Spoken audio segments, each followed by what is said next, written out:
यो चाहिँ के भन्ने ठाउँ हो पिउरी त्यो माछा पालेको कति भयो तपाईँले त्यो 6 महिनामा यत्रो हुन्छ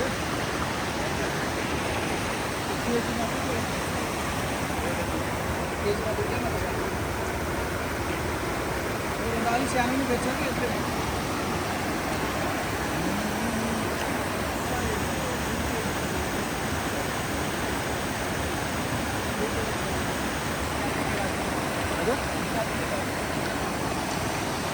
यो चाहिँ ट्राउट माछा यो चाहिँ अलिक सानो सानो रहेछ यो चाहिँ बेच्ने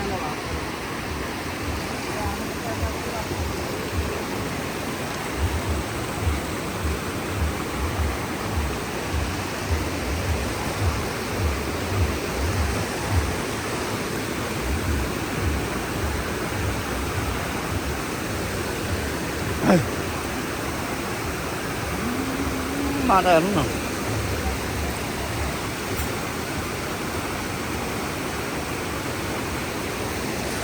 यो मागुरलाई चाहिँ क्याटफिसलाई चाहिँ यसो जम्मा राख्दै पानी भइगयो अब यसलाई चाहिँ कन्टिन्यू पास हुनुपर्ने हेर्नु त माथिबाट पानी आएको छ कन्टिन्यू यो रिसाइकल भएको पानी होइन फेरि यो त जाने यो माथि यो खोलाको पानी यो चाहिँ हामी अहिले मेलम्ची खोलाकै किनारमा छौँ यहाँदेखि मासतिर अब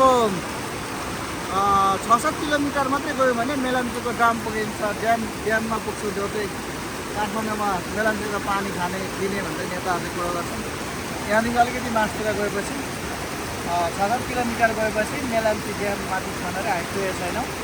तर यो चाहिँ हेर्न लायकको छैन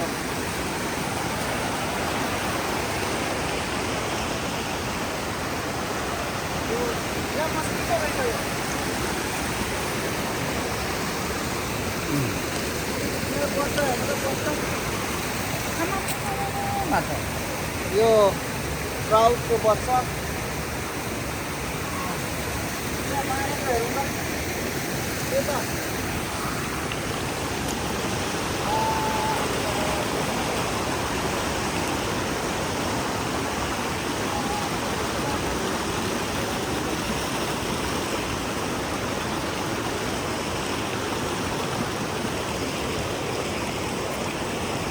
यहाँ पनि माछा हुन्छ यहाँ पनि माछा हुँदो रहेछ त यहाँ झिकेर राखेको कि माछा यहाँबाट निकाल्छ पोखरीबाट ए 2 किलो भन्नु होइन 2 किलोभन्दा बढी भयो नि हुन्छ कि हुन्छ यसलाई बनाउने कस्तो यो भोलि निकालिदिन्छु यसको लो पनि खान्छ खाँदैन खाँदिने अनि यो बाहिरको उयो गर्नु पर्दैन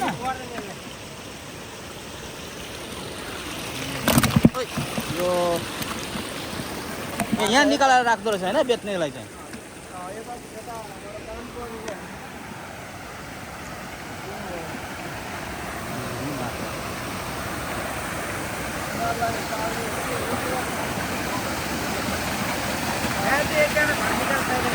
यहाँ यो चाहिँ चङ्खो हुन्छ चङ्खो हुन्छ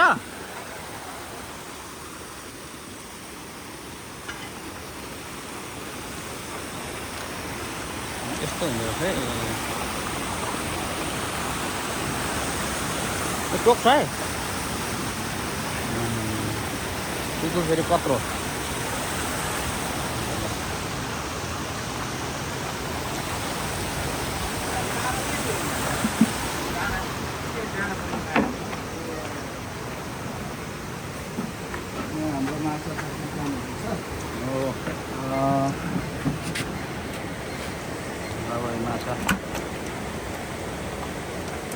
जिउँदै पुग्दैन है मर्छ नि यो पानीबाट निकालेको त्यो एकछिन बास मर्छ नि है यो मरिहाल्छ है अक्सिजन नपुगेपछि मरिहाल्छ अनि तपाईँ त मार्दै हुनुहुन्छ त नि मर्छ आफै भन्नुहुन्छ मर्छ धेरै बेर राख्नु पऱ्यो नि त त्यसलाई पुगेन कि भनेर यता हेर्दै हुनुहुन्छ सरले चाहिँ काँटामा पुगेन हेरेको हेर्ने स्टाइल पनि कडा छ उहाँको 2100 पचपन्न कतिको भयो 2155 कतिले हिसाब गर्नुभयो हजारले होइन 950ले गरिदिनु स्याबार पनि 918 1900 2000 त्यही हो 2000 भयो 2000 दिएन अब के भन्नु त्यही 2000 त होइन अब 150 रुपियाँ डिस्काउन्ट